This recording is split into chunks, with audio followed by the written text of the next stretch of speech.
Bapak Ibu yang dikasih Tuhan, pagi ini menjadi pagi yang sangat istimewa buat kita karena kita bisa kembali beribadah di hadapan Tuhan oleh karena anugerah Tuhan.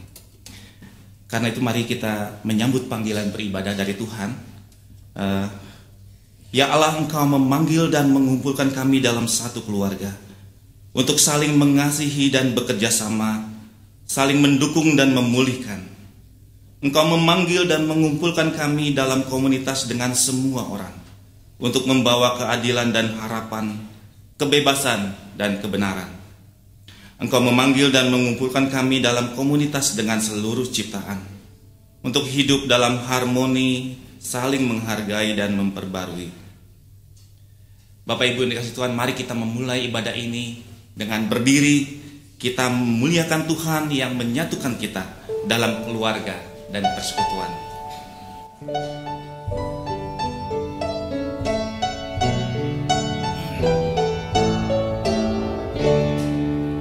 Kami muliakan nama-Mu, Maharaja semesta, Anak domba yang tersembelih, Kau yang ada selamanya.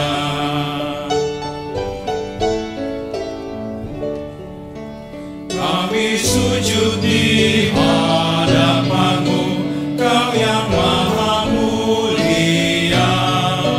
Hanya kepada-Mu yang kudus kami sujud menyembah.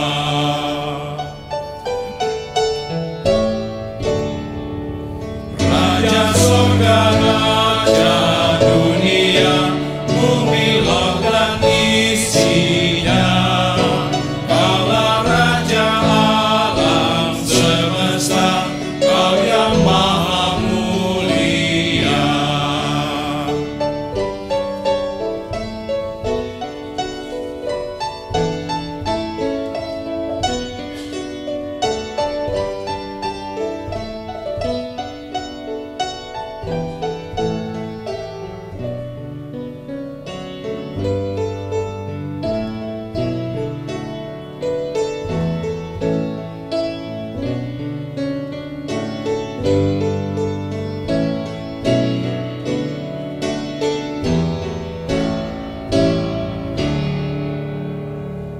Haleluya bagi nama-Mu, Maharaja semesta, Anak domba yang tersembelih, bagi-Mu haleluya.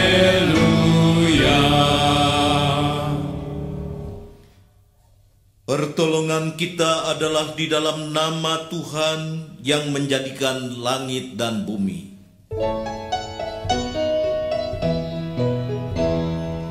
Amin, amin, amin,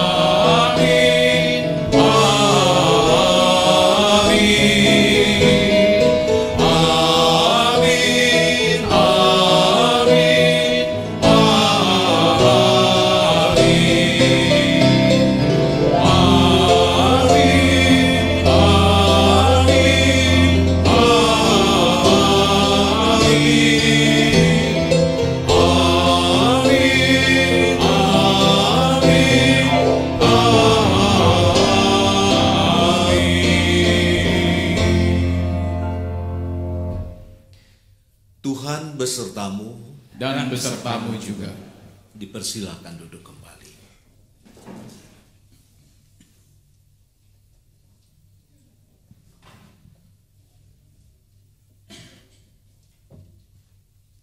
Selamat pagi Bapak Ibu. Semangat pagi ya. Kita bersyukur sekali kalau pagi ini kita bisa lagi bersekutu lagi bersama di dalam kaitan dengan bulan keluarga. Bapak Ibu yang terkasih, tidak ada seorang pun di antara kita yang suka hidup sendirian tanpa berinteraksi dengan orang lain. Karena memang Tuhan menjadikan kita ciptaan yang tidak bisa hidup sendirian. Kita membutuhkan orang lain dalam hidup kita. Itu sebabnya kenapa Tuhan memberikan Hawa kepada Adam. Karena Tuhan, di mata Tuhan, manusia itu tidak baik kalau hidup sendirian. Dia butuh orang lain. Dia butuh Tuhan. Dan karena itu kita membutuhkan sesama kita, membutuhkan keluarga, orang-orang yang mengasihi, orang-orang yang mencintai, dan juga yang kita cintai. Di dalam berelasi dengan Tuhan dan sesama, kita butuh yang namanya komunikasi dan koneksi hati. Karena tanpa komunikasi dan koneksi hati, relasi hanya menjadi sebuah basa-basi dan tanpa arti. Bapak Ibu yang terkasih, hari ini kita mau belajar tentang tema yang menarik, relation. Setiap kita pasti membutuhkan yang namanya relasi. Apa itu relasi? Dan bagaimana kita membangun relasi yang baik dengan keluarga kita, suami istri, anak-anak. Apakah kita sudah membangunnya dan memulainya di dalam relasi yang baik dengan Tuhan? Karena ketika kita membangun relasi yang baik dengan Tuhan, relasi yang beres sama Tuhan, maka relasi kita dengan sesama kita juga akan menjadi baik. Tanpa komunikasi yang baik, perbedaan akan menjadi masalah dan kelemahan yang menghancurkan keluarga dan persekutuan kita. Mari kita belajar pada hari ini supaya kita menjadi keluarga yang memiliki relasi yang baik dengan Tuhan dan sesama. Bila Yesus berada di tengah keluarga,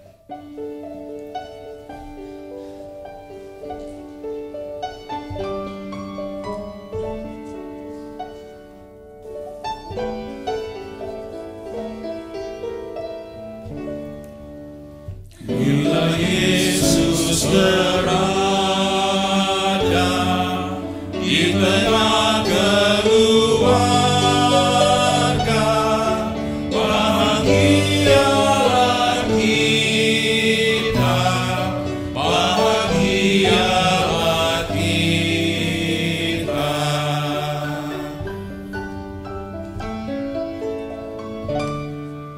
Bila Yesus berkuasa di tengah keluarga, pasti kita bahagia, pasti kita bahagia.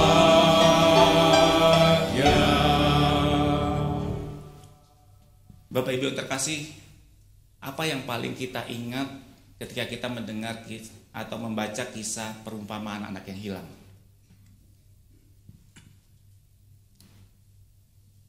Saya percaya setiap kita pasti ingat kisah si anak bungsu. Setuju ya Bapak Ibu ya? Si anak bungsu yang meminta harta warisan dari ayahnya, lalu dia menjual harta itu, pergi jauh dari bapaknya, hidup bersenang-senang, berfoya-foya, sehingga akhirnya dia jatuh miskin dan dia sadar bahwa dia telah berdosa di hadapan bapaknya. Dia merasa tidak layak di hadapan bapaknya. Tetapi seringkali kita juga melupakan bahwa kisah perumpamaan anak yang hilang juga bercerita tentang si anak sulung. Si anak sulung yang hidup dan tinggal dekat dengan bapaknya. Tetapi ketika dia melihat si anak bungsu yang sudah berfoya-foya, yang sudah menghabiskan harta ayahnya, kembali dan disambut dengan begitu sukacita oleh bapaknya, si anak sulung ini marah. Dia merasa bapaknya tidak adil.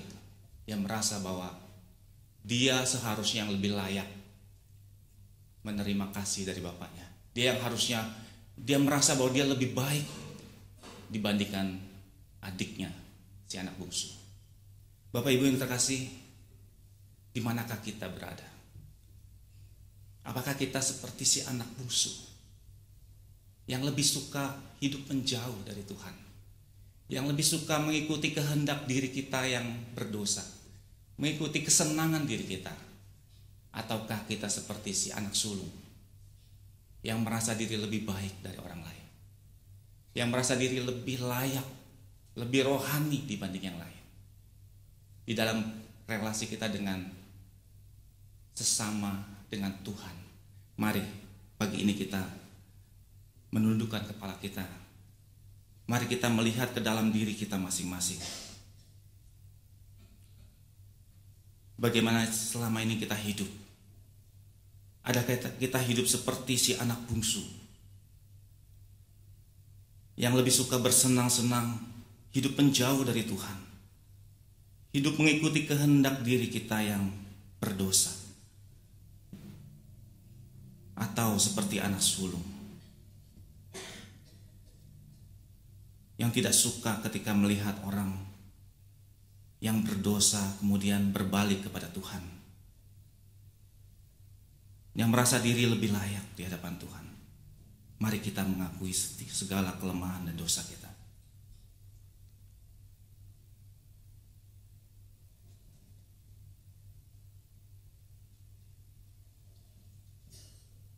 Bapa di surga, inilah diri kami sebagaimana adanya kami.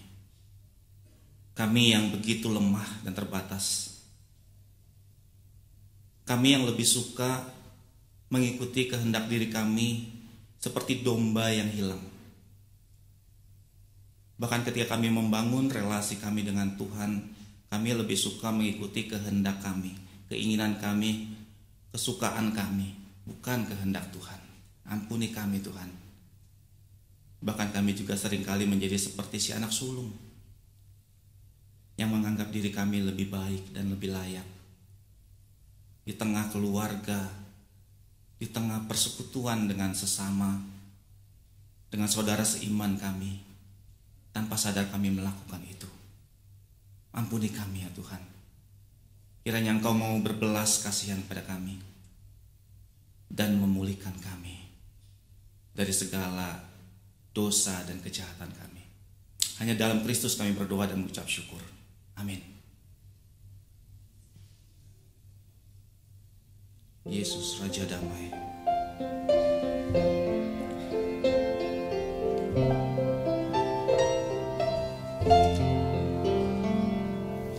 Yesus Raja Damai, Tuhan Maha Kasih, sambut kami ini dalam rahmat-Mu.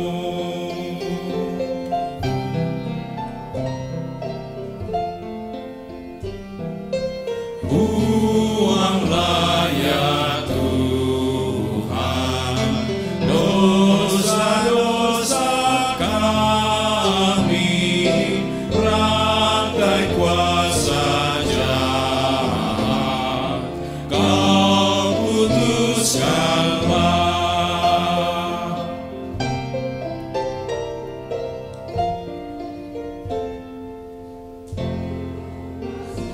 Ya Tuhan, kuasa kegelapan hingga tak tersisa nampak dayanya. Cuma ada laki-laki. Penebus tersalib, tuntunlah umat-Mu untuk mengasihi Engkau selamanya.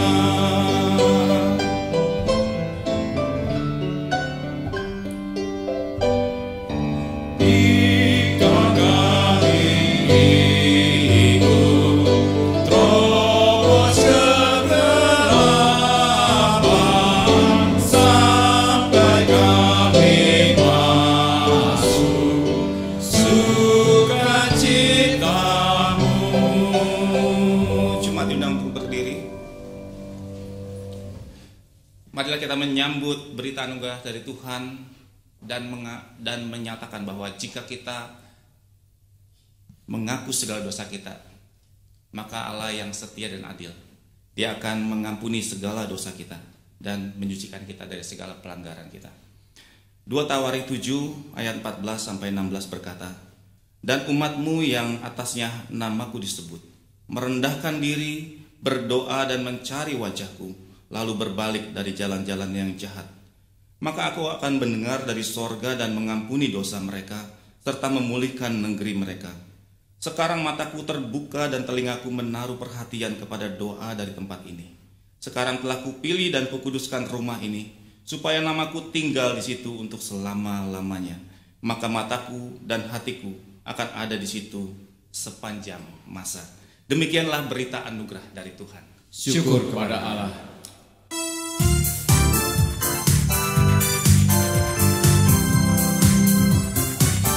Bersukacitalah selalu, tunjukkan wajah gembiramu.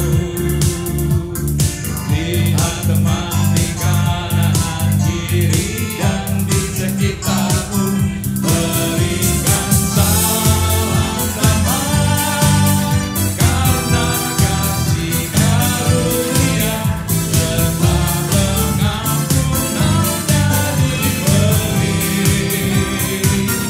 Hiduplah dalam damai, seorang dengan yang lain, itu kehendak Tuhan bagimu. Bersukacitalah selalu, tunjukkan wajah gembiramu. Lihat teman di kanan kiri dan di sekitarmu, berikan salam damai, karena kasih karunia serta pengampunannya diberi. Hiduplah dalam damai, seorang dengan yang lain, itu kehendak Tuhan bagimu. Satukan kami, ya Tuhan.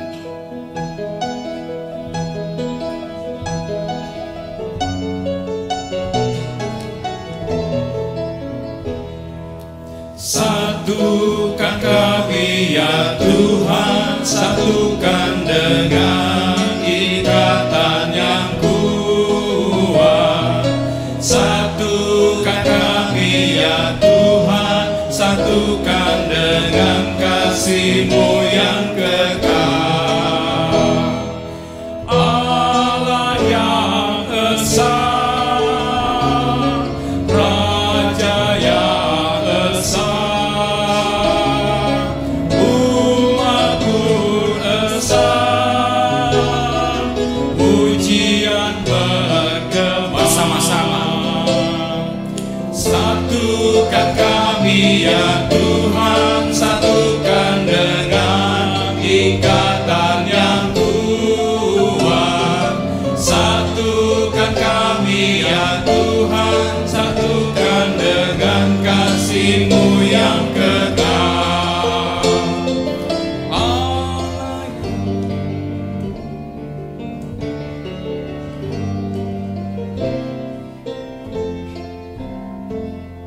Satukan kami ya Tuhan, satukan dengan ikatan yang kuat. Satukan kami, ya Tuhan, satukan dengan kasih-Mu yang kekal. Allah yang esa, Raja yang esa, umat-Mu esa, pujian bergema. Satukan kami, ya Tuhan. Satukan kami ya Tuhan, satukan dengan ikatan yang kuat. Satukan kami ya Tuhan, satukan dengan kasih-Mu yang kekal. sebuah persembahan pujian dari Paduan Suara Gracia akan menyampaikan untuk kita semua.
Bapak Ibu jemaat yang dikasihi Tuhan, kita akan mempersiapkan dasar pemberitaan firman Tuhan yang terambil dari surat Efesus pasal yang keempat.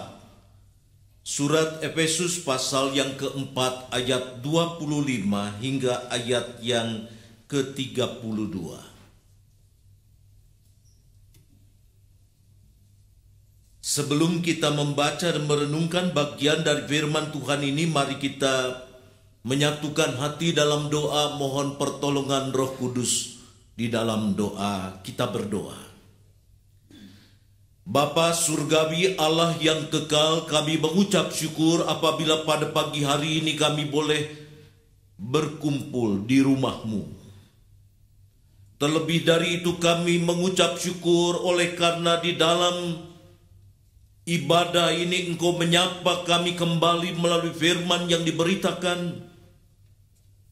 Namun kami sadar ya Bapa akan segala keterbatasan kami untuk memahami apa yang menjadi kehendak-Mu.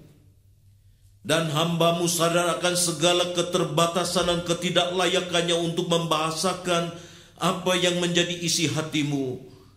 Oleh karena itu kami sekalian, baik kami yang mendengar maupun hamba-Mu yang berkata-kata, mohon naungan kuat kuasa Roh-Mu yang kudus, agar apa yang kami lakukan berkenan di hadapan Tuhan dan mendatangkan berkat bagi kehidupan iman percaya kami.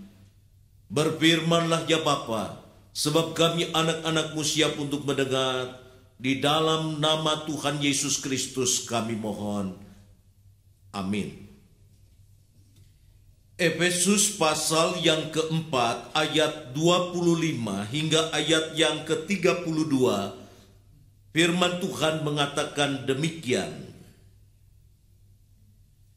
Karena itu buanglah dusta dan berkatalah benar seorang kepada yang lain, karena kita adalah sesama anggota. Apabila kamu menjadi marah, janganlah kamu berbuat dosa. Janganlah matahari terbenam sebelum padam amarahmu, dan janganlah beri kesempatan kepada iblis. Orang yang mencuri, janganlah ia mencuri lagi. Tetapi baiklah ia bekerja keras dan melakukan pekerjaan yang baik dengan tangannya sendiri, supaya ia dapat membagikan sesuatu kepada orang yang berkekurangan.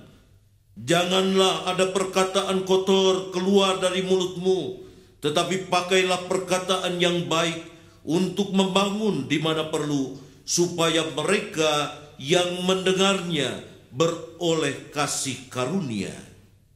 Dan janganlah kamu mendugakan Roh Kudus Allah yang telah memeteraikan kamu menjelang hari penyelamatan. Segala kepahitan, kegeraman, kemarahan, pertikaian, dan fitnah hendaklah dibuang dari antara kamu. Demikian pula segala kejahatan. Tetapi hendaklah kamu ramah seorang terhadap yang lain, penuh kasih mesra, dan saling mengampuni, sebagaimana Allah di dalam Kristus telah mengampuni kamu. Saudara-saudara yang dikasihi Tuhan, demikianlah pemberitaan firman Tuhan. Berbahagialah mereka yang mendengar firman Allah dan yang memeliharanya. Haleluya.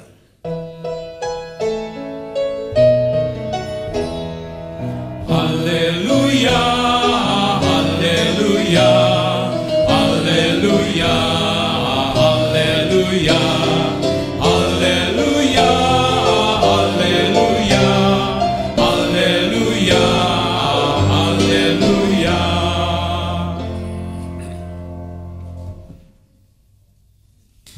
Bapak Ibu jemaat yang dikasihi Tuhan, di dalam kata pembuka tadi disampaikan bahwa kita diciptakan oleh Tuhan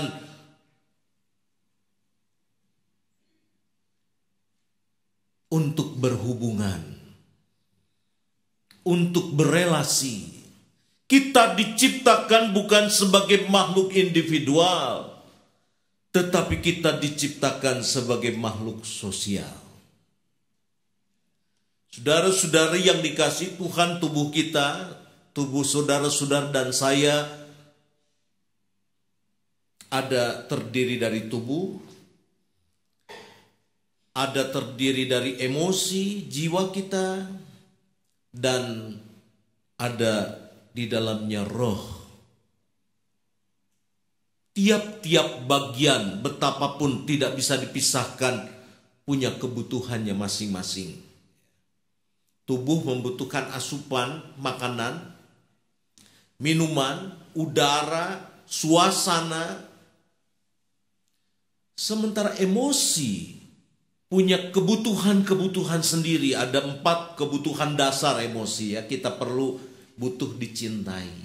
Kita butuh dihargai.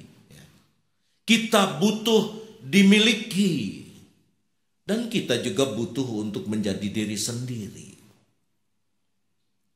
Dan kita juga terdiri dari roh. Kalau tubuh makanannya itu yang dari luar masuk ke dalam.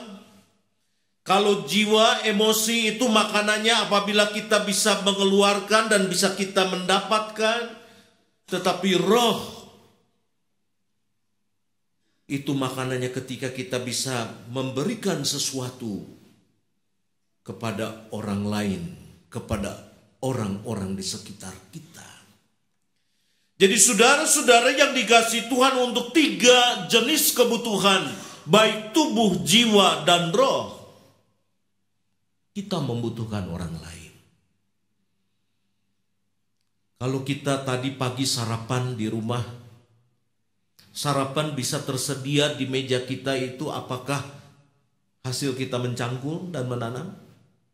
Bahwa kita membutuhkan ada petani, kita membutuhkan ada pabrik yang mengolah gandum menjadi roti, kita membutuhkan orang yang bisa mendistribusikan, kita membutuhkan orang yang menyediakan, kita membutuhkan orang-orang dalam kehidupan kita. Jadi untuk kebutuhan tubuh, kita membutuhkan orang lain.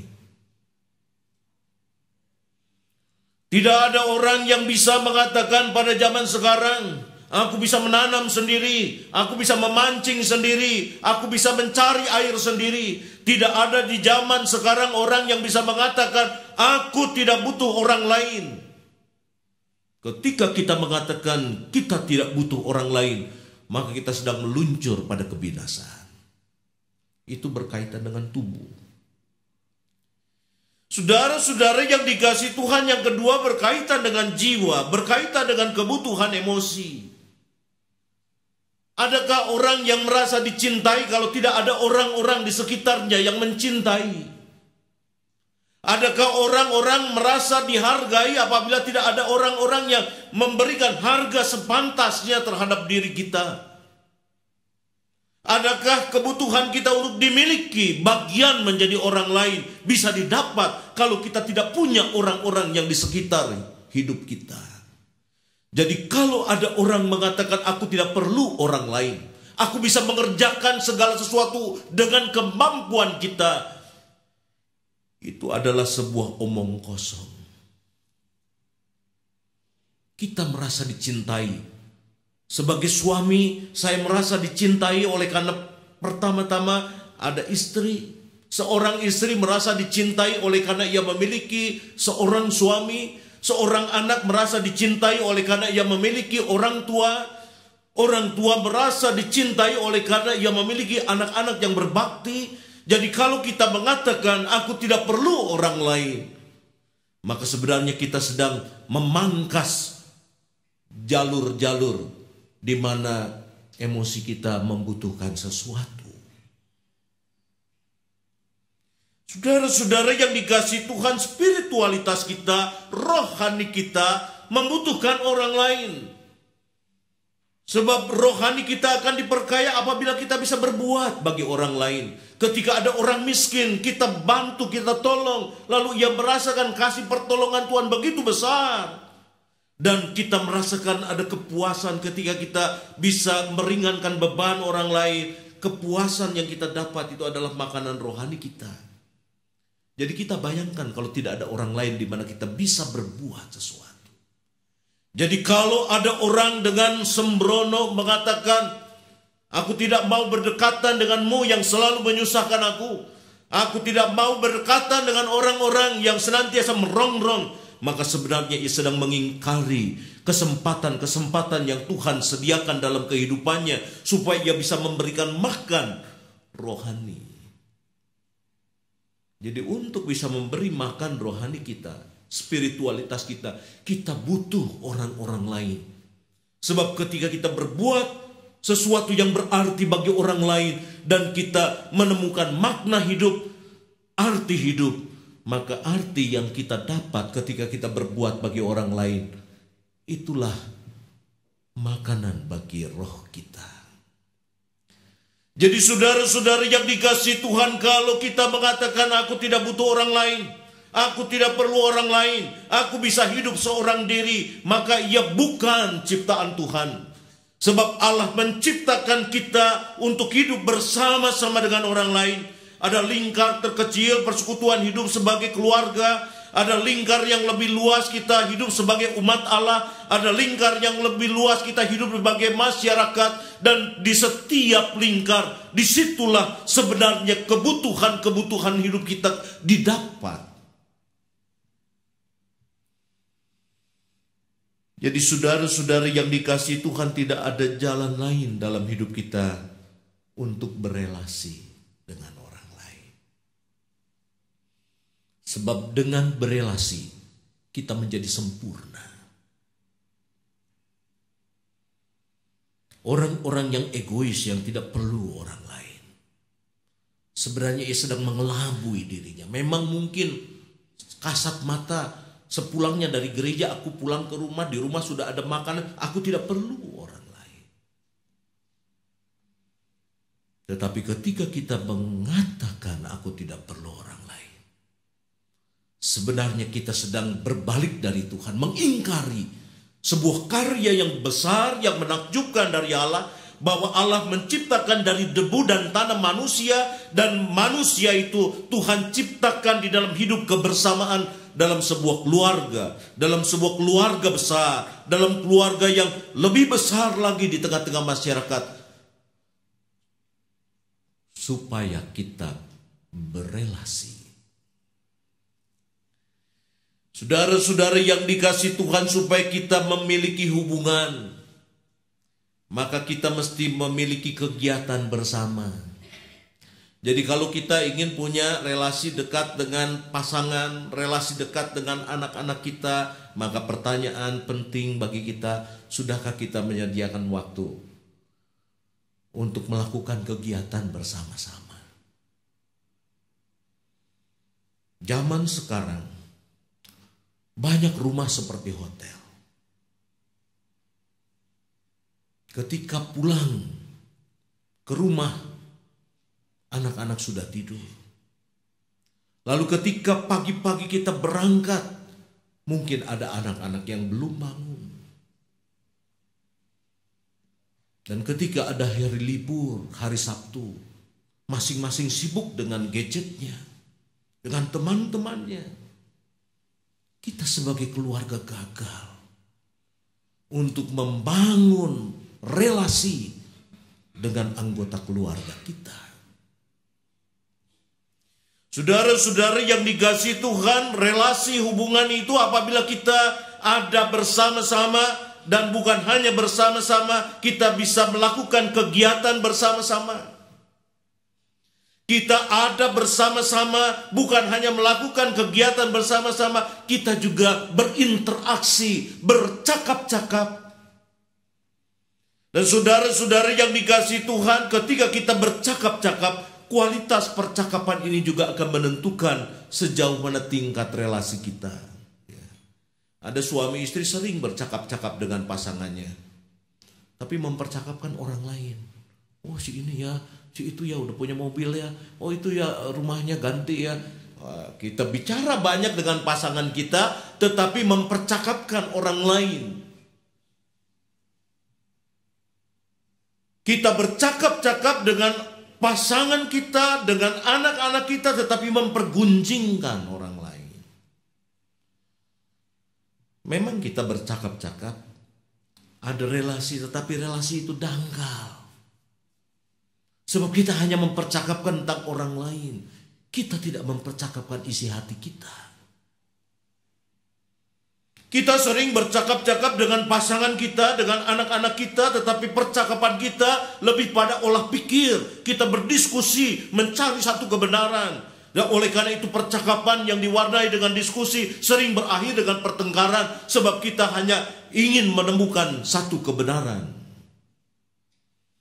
Oleh karena kita berdiskusi berakhir dengan pertengkaran, lalu orang tidak mau lagi bercakap-cakap. Lebih baik kita diam-diaman, ya. Rumah tenang, tidak ada pertengkaran. Tetapi hati kita tidak bertaut. Satu rumah, bahkan satu ranjang dengan pasangan kita, hati kita tidak bertaut.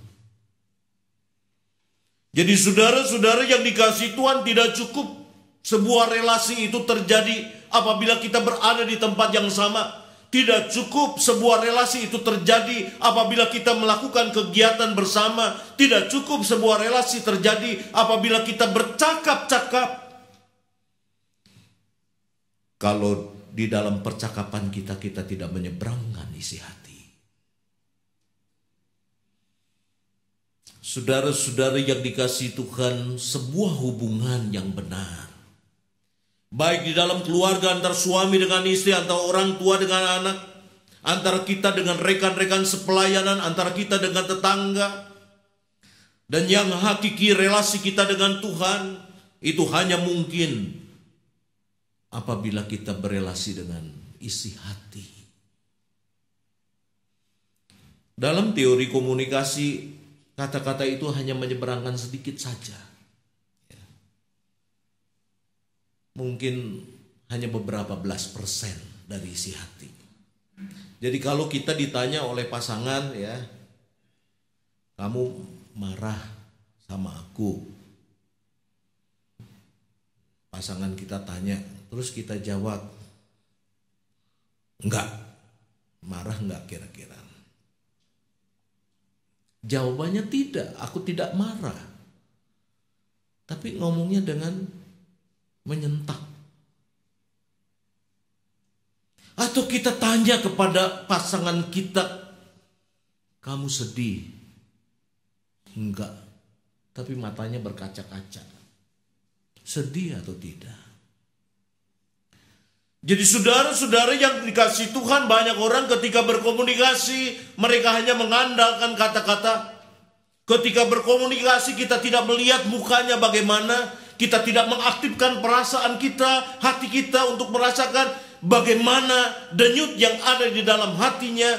Kita tidak meraba tangannya, apakah tangannya dingin, apakah tangannya keringatan, apakah tangannya hangat. Sebab isi hati diseberangkan melalui seluruh indera kita. Jadi kalau ketika kita berkomunikasi kita hanya mengandalkan kata-kata, kata-kata itu bisa mengelabui, menyembunyikan apa yang ada di dalam isi hati. Merasionalisasi perasaan kita sedih, tetapi lalu dirasionalisasi sedemikian rupa sehingga kita gagal menangkap isi hati. Saudara-saudara yang dikasihi Tuhan, ada banyak suami istri yang gagal memahami pasangannya. Ada banyak orang tua dengan anak gagal memahami hati anak-anaknya. Ada banyak anak-anak gagal memahami hati orang tuanya. Ada banyak orang-orang percaya gagal memahami hati Tuhan. Karena kita hanya melihat, mendengar kata-kata saja. Kita pernah mendengar, ya, ada seorang nabi yang diejek sebenarnya oleh Tuhan. Karena apa? Karena dia hanya mendengar kata-kata, tetapi tidak mendengar isi hati Tuhan. Ya. Saudara-saudara, bukankah Alkitab menceritakan tentang Bileam, seorang nabi, yang ketika diminta oleh Balak untuk mengutuki orang Israel, lalu Tuhan berkata kepada Bileam, tidak bisa kamu mengutuki Israel, sebab ia adalah umatku, umat yang diberkati, dan kamu tidak bisa mengutuki umat yang diberkati Tuhan. Lalu besok lusa utusan dari Balak datang lagi memberikan banyak hadiah kepada Bileam. Lalu Bileam datang lagi kepada Tuhan. Permisi, sudah tahu tidak boleh, datang lagi. Jadi Tuhan bilangnya silakan. Nah, itulah gagalnya Bileam. Tidak menangkap isi hati Tuhan. Walaupun kata-kata Tuhan itu silakan kamu lakukan, ia gagal. Kalau kita membaca Alkitab hanya sekedar kata-kata saja, kita bisa gagal memahami isi hati Tuhan.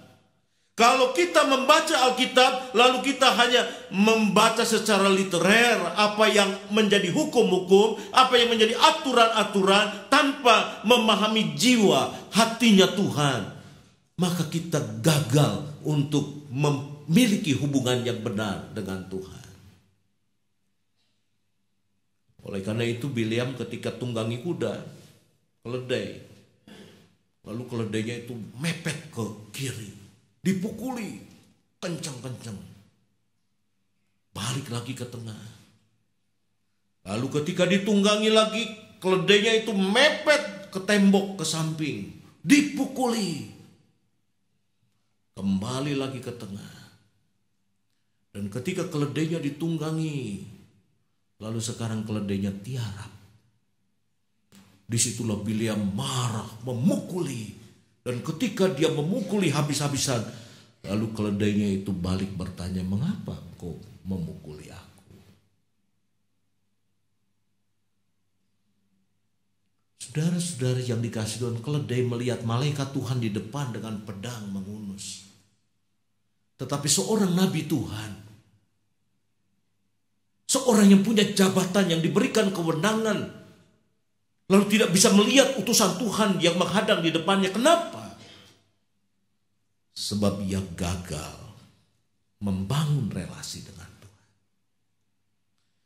Jadi saudara-saudara yang dikasihi Tuhan, kalau kita gagal membangun relasi dengan Tuhan, kita akan dipermalukan. Kalau kita gagal membangun relasi dengan pasangan, dengan keluarga, dengan anak-anak, dengan orang tua, kita akan mengalami satu kenyataan yang begitu menyesakkan.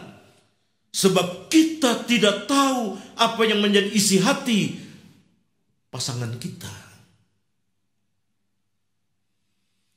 Saudara-saudara yang dikasihi Tuhan, oleh karena itu, apabila kita mau membangun hubungan yang benar, hubungan itu dibangun oleh tali-tali halus yang disebut dengan perasaan.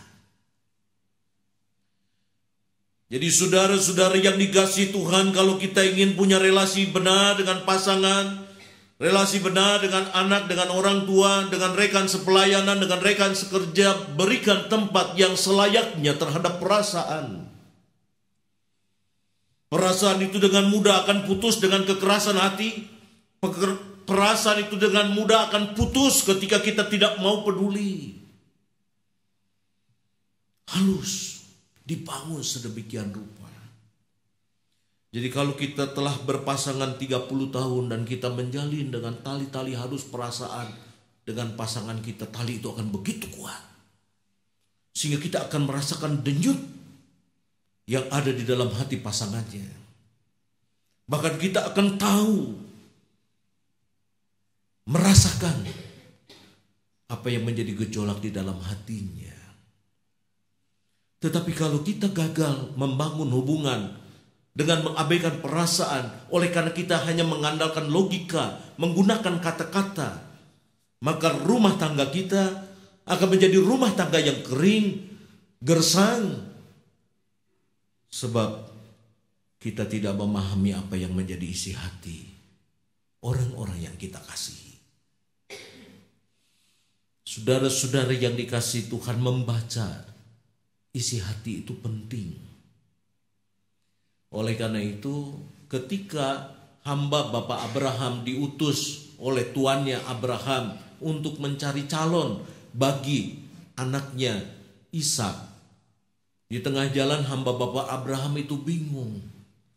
Aduh, kalau aku sampai kampung, lalu kemudian ada banyak wanita, siapa yang harus aku pilih?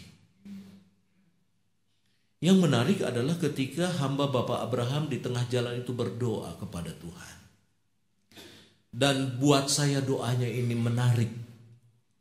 Sebab di dalam doanya ditetapkan sebuah kriteria penting. Tuhan, kalau aku minta minum kepada seorang perempuan, lalu ia bukan hanya memberi aku minum, tetapi memberi untaku minum, maka itulah orang yang Tuhan pilih untuk anak Tuhanku. Saudara-saudara yang dikasihi Tuhan, ini penting. Jadi dengan kata lain, dalam bahasa sekarang, Tuhan berikan seseorang yang bisa membaca isi hati melampaui kata-kata. Mengapa permintaan ini penting? Mungkin hamba Bapak Abraham itu melihat hidup rumah tangga tuannya. Sering tuannya itu gagal membaca isi hati. Ya.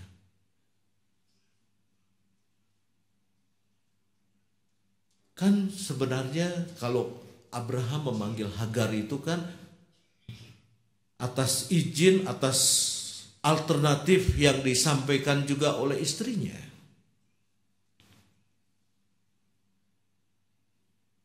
Tetapi Abraham gagal membaca betapa kecewanya, betapa resahnya. Oleh karena itu setelah Hagar diambil, dilahirkan seorang anak, lalu kemudian Sarah diejek, barulah ia menemukan persoalan. Ya, hidup berpoligami seperti itu. Oleh karena itu saudara-saudara, permintaan hamba Bapak Abraham kepada Tuhan dengan satu kriteria, berikan seorang perempuan yang bisa membaca hati. Oleh karena itu ketika hamba dari Bapak Abraham tiba di sebuah sumur, lalu kemudian ada banyak wanita menimba air. Lalu ia menjumpai seseorang dan orang itu bernama Ribka. Lalu kemudian hamba Bapak Abraham itu meminta minum. Berikan aku minum.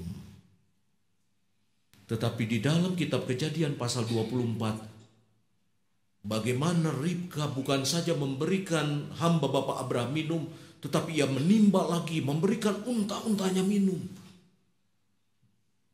Unta itu punya punuk bisa tampung 25 liter. Jadi minumnya banyak. Jadi saya bayangkan bagaimana dengan suka hati Ribka menimba walaupun lelah. Padahal permohonannya itu beri aku minum. Tetapi Ribka melihat bukan hanya kamu yang perlu minum. Kamu datang dengan serombongan. Mereka juga mengalami kehausan. Dan aku bisa merasakan kehausan itu. Dan aku punya alatnya. Dan aku memberi aku minum. Saudara-saudara yang dikasihi Tuhan, membaca isi hati adalah penting di dalam membangun relasi. Mungkin ada yang datang ke gereja dengan muka yang muram. Mungkin ada yang datang ke gereja menangis setelah berdoa. Bebannya begitu berat. Sering dalam kehidupan jemaat Tuhan kita tidak mau peduli, itu urusanmu dengan Tuhan. Saudara-saudari yang dikasihi Tuhan, bukankah kita dipanggil menjadi satu bagian sebagai tubuh Kristus yang seharusnya saling merasakan apa yang dirasakan, beban kehidupan sebagai persekutuan sebagai tubuh Kristus. Sering di dalam kehidupan rumah tangga ketika pasangan kita pulang dari kantor dengan muka muram, kita tidak peduli. Bahkan dengan egois lalu kita meluncur dengan kata-kata celaan, kata-kata yang tidak mempedulikan bahwa ia pulang dengan muka yang muram. Ia tidak berpikir apakah di kantor ia mengalami sesuatu yang menyesakan sehingga ia pulang dengan muka muram. Apakah ia mengalami kehilangan? Apakah ia mengalami kesusahan? Yang sering terjadi ketika kita mengalami kekesalan, tidak peduli ia mengalami kesusahan, kita dengan egois meluncur dengan kata-kata yang begitu pedas, menyesakkan. Ketika anak-anak kita pulang tidak sesuai janji. Ketika jam 10 malam belum pulang, jam 12 malam belum pulang, kita telepon kemana-mana, teleponnya tidak diangkat, kita marah di rumah. Dan ia pulang jam 1 pagi dini hari. Begitu sampai di rumah, kata-kata kita meluncur. Dan kata-kata yang begitu pedas. kita tidak melihat mukanya. Kita tidak bertanya mengapa dia terlambat. Jangan-jangan dia pulang ingin menangis di pelukan kita. Oleh karena ia mengalami satu kejadian yang begitu dahsyat. Tetapi yang sering terjadi, kita mengabaikan perasaan anak kita, mengabaikan perasaan istri atau suami kita. Kalau kita diliputi kemarahan, kita tumpahkan sedemikian rupa. Padahal jangan-jangan ketika ia pulang, ia merindukan sesuatu dari diri kita. Saudara-saudara yang dikasihi Tuhan, relasi dibangun oleh tali-tali halus yang disebut perasaan. Dan oleh karena itu, apabila kita ingin membangun relasi dalam kehidupan rumah tangga, membangun relasi dalam kehidupan persekutuan sebagai jemaat Tuhan, membangun relasi di dalam kehidupan kerja, di dalam kehidupan keseharian kita, beri tempat pada perasaan untuk merasakan apa yang menjadi isi hati. Dan disitulah kita akan bertaut. Hubungan kita akan menjadi hangat, kita akan menjadi dekat, kita akan jauh lebih tahu apa yang disukainya, apa yang tidak disukainya, apa yang menjadi kekhawatirannya, apa yang menjadi kesedihannya. Kata-kata apa yang bisa mendorongnya, menguatkan, meneguhkannya. Oleh karena itu, saudara-saudara yang dikasihi Tuhan, firman Tuhan mengajak kita sekalian untuk menanggalkan perkara-perkara yang menghambat kita membangun relasi. Firman Tuhan di ayat 31 dan 32 mengatakan demikian. Segala kepahitan, kegeraman, kemarahan, pertikaian, fitnah hendaklah dibuang dari antara kamu. Demikian pula segala kejahatan. Tetapi hendaklah kamu ramah seorang terhadap yang lain, penuh kasih, mesra dan saling mengampuni, sebagaimana Allah di dalam Kristus telah mengampuni kamu. Saudara-saudara yang dikasihi Tuhan, kita akan bisa mengaktifkan perasaan dan masuk ke dalam perasaan orang lain apabila perasaan kita itu bening. Allah tidak mendesain hati kita keruh. Allah mendesain hati kita itu harus bening. Sebab hati adalah tempat bertahtanya Roh Kudus. Hati adalah tempat keputusan-keputusan ditetapkan. Pikiran memberikan pertimbangan, tetapi hati yang menetapkan apa yang akan kita lakukan. Oleh karena itu, apabila di hati kita dipenuhi oleh kegeraman, dengki, benci, akar kepahitan, maka keputusan-keputusan kita akan menjadi keputusan-keputusan yang keliru. Sering kita melihat ada anggota jemaat berelasi dengan sinis. Kalau kata-katanya selalu nyelekit, jangan-jangan dia menyimpan sesuatu yang pahit, yang sakit dalam hatinya. Ada banyak anak-anak mengeluh oleh karena kata-kata orang tuanya itu kata-kata yang begitu menusuk, menyakiti, tidak hangat, kering. Sebab jangan-jangan orang tuanya juga adalah korban. Dan ia gagal untuk berdamai, untuk membuat bening hati mereka. Sebab kalau hati kita diwarnai, dipenuhi oleh perkara-perkara yang negatif, maka kita tidak akan bisa membangun relasi dengan benar.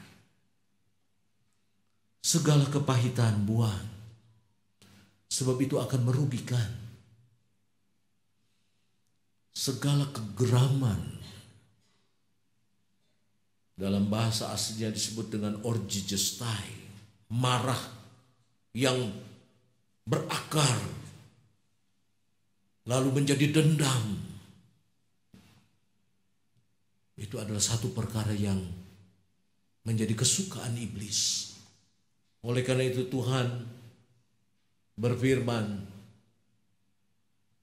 untuk kita menyelesaikan segala kegeraman sebelum matahari terbenam. Oleh karena itu Tuhan berkata kepada Kain, mengapa engkau membiarkan hatimu panas? Iblis sudah mengintip mau menunjukkan kepada kita, Allah menciptakan kita, mendesain hati kita sedemikian rupa, menjadi hati yang bening, supaya hanya satu yang bertata, Roh Kudus yang akan menuntun, yang akan memimpin, sehingga kita sanggup membangun relasi dengan benar, seturut dengan kehendak Tuhan. Amin.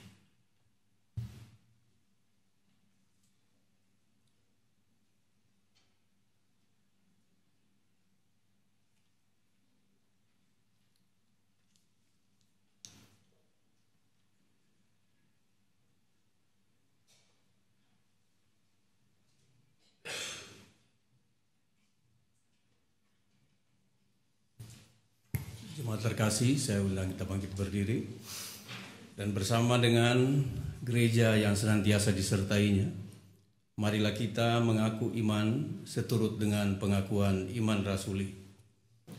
Aku percaya kepada Allah, Bapa yang Maha Kuasa, Khalik langit dan bumi, dan kepada Yesus Kristus, anaknya yang tunggal Tuhan kita, yang dikandung dari Roh Kudus, lahir dari darah Maria, yang menderita sengsara di bawah pemerintahan Pontius Pilatus, disalibkan, mati dan dikuburkan dalam kerajaan maut. Pada hari yang ketiga bangkit pula dari antara orang mati, naik ke surga, duduk sebelah kanan Allah, Bapa yang Maha Kuasa, dan dari sana Ia akan datang untuk menghakimi orang hidup dan yang mati. Aku percaya kepada Roh Kudus, gereja yang kudus dan am, persekutuan orang kudus, pengampunan dosa, kebangkitan orang mati dan hidup yang kekal. Dipersilakan duduk kembali.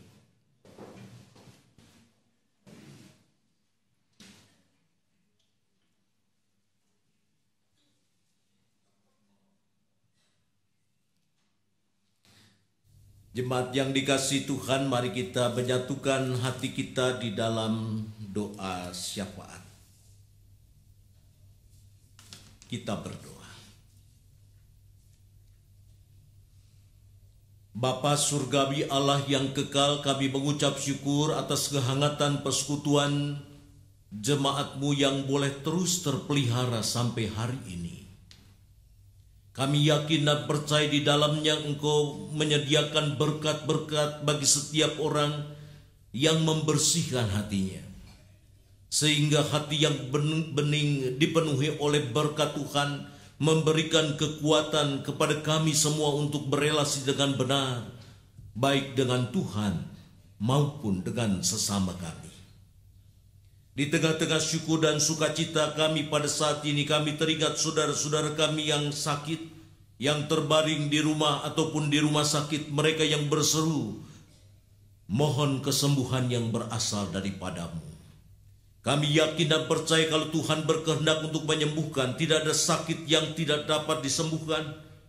Biarlah kehendak-Mu menjadi nyata dan hikmat bijaksana yang berasal daripada-Mu boleh menaungi, sehingga setiap kami boleh mengerti apa yang menjadi maksud Tuhan apabila Engkau memperkenankan sebuah perkara terjadi dalam kehidupan kami.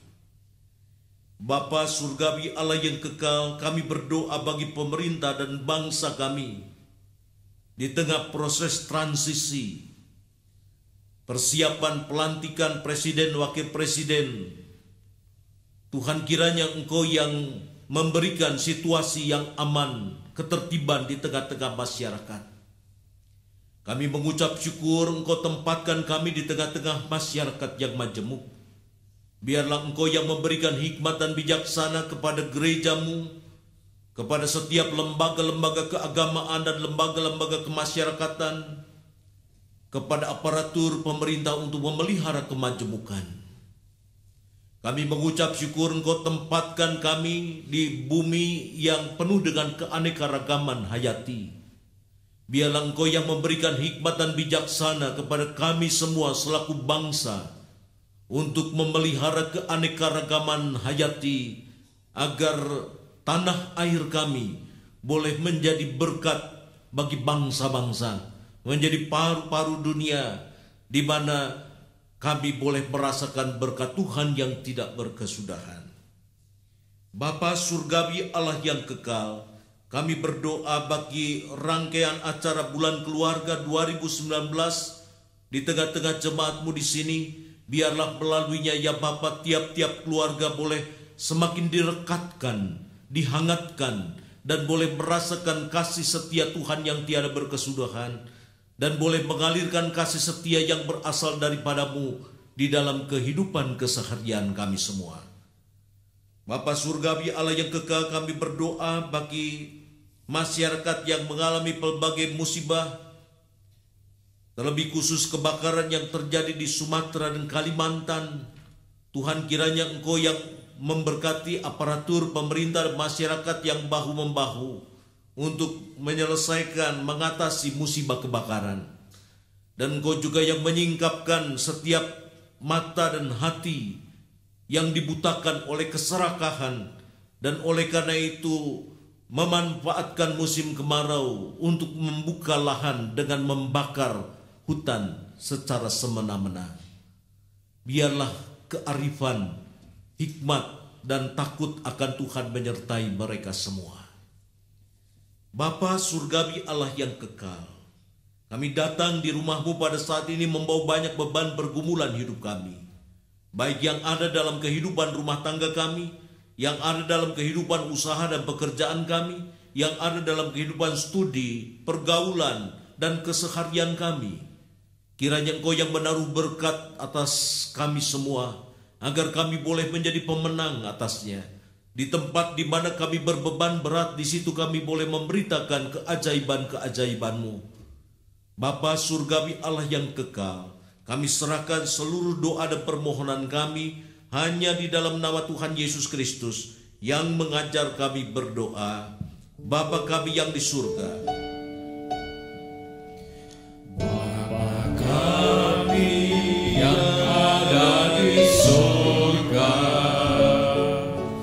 dikuduskanlah nama-Mu, datanglah kerajaan-Mu, jadilah kehendak-Mu di bumi seperti di sorga. Beri kami hari ini makanan yang secukupnya, ampuni salah kami seperti kami ampuni yang bersalah pada kami. Jangan bawa kami dalam pencobaan, melainkan lepaskan kami dari yang jahat. Sebab Kaulah yang punya kerajaan dan kuasa dan kemuliaan sampai selama-lamanya. Amin. Amin.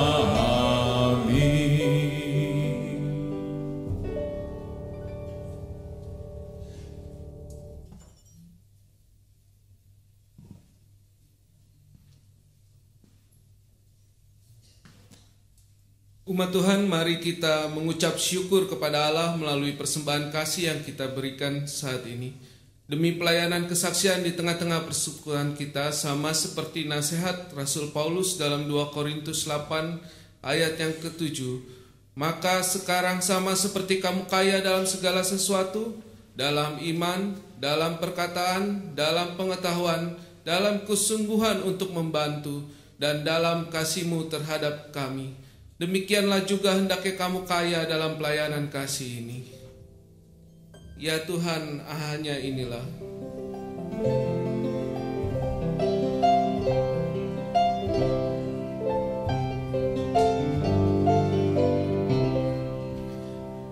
Ya Tuhan, hanya inilah yang dapat ku beri padamu.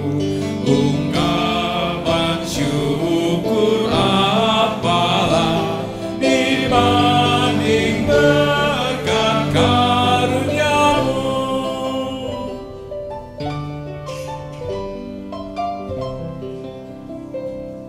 Pemberian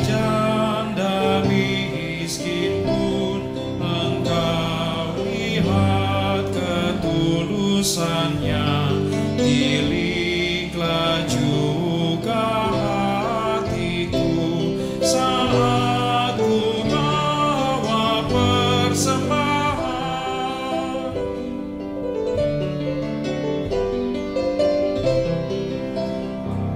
Semua harta kami pun bersumber hanya kepadamu, dengan bersuka bergemar ku persembahkan kepadamu.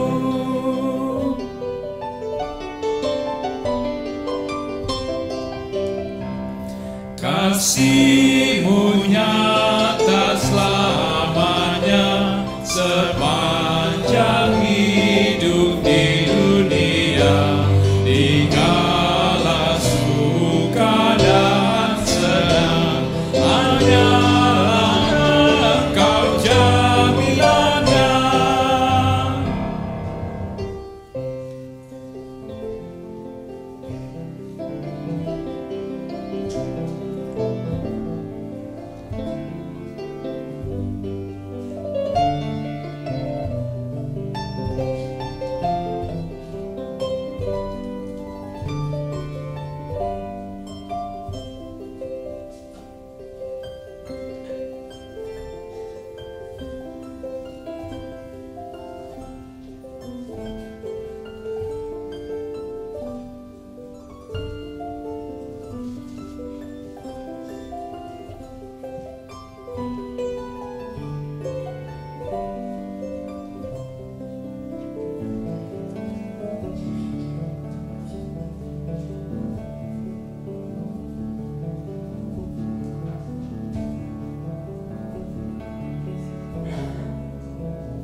Umat Tuhan, dengan berdiri kita akan menyanyikannya yang bait kelima.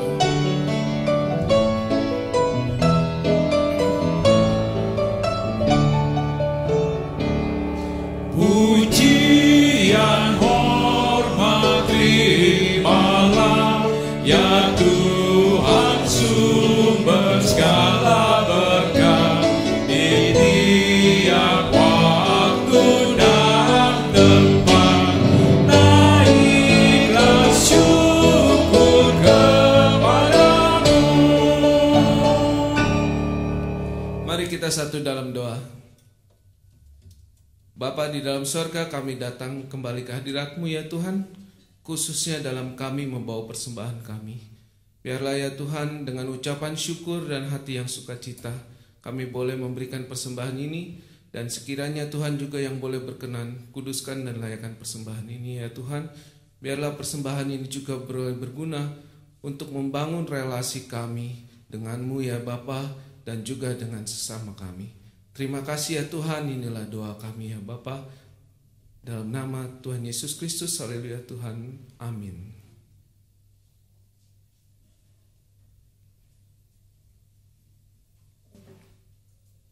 Umat Tuhan, marilah kita bangun relasi yang baik dengan anggota keluarga dan persekutuan kita. Berilah hati pada keluhan dan tangisan sesama kita, Hargailah setiap perbedaan, supaya ia menjadi kekayaan dan kekuatan di tengah keluarga dan persekutuan kita.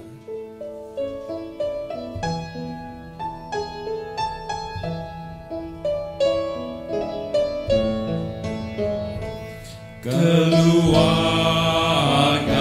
yang damai dan saling mengerti, sehati dalam suka dan di dalam duka. Anugerah Allah Bapa tercurah baginya, membimbing kehidupan di jalan Tuhan.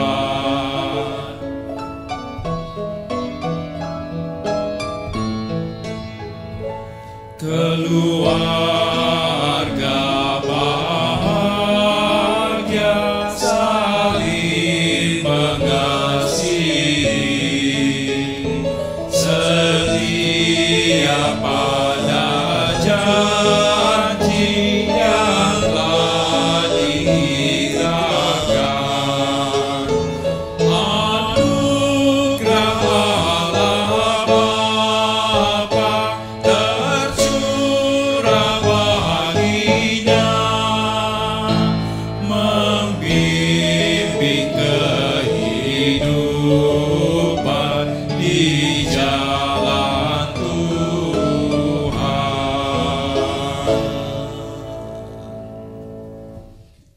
Arahkanlah hatimu kepada Tuhan. Kami mengarahkan hati kami kepada Tuhan.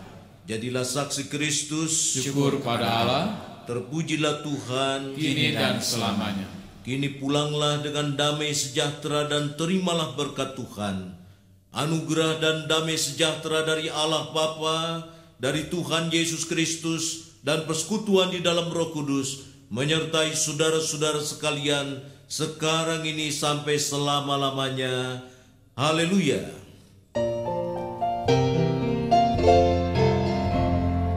Haleluya, amin. Haleluya, amin. Haleluya, haleluya, haleluya, amin.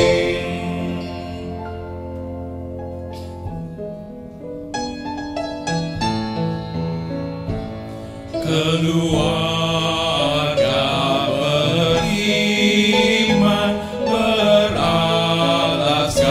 firman, hidupnya bahagia, damai sejahtera. Anugerah Allah Bapa tercurah baginya,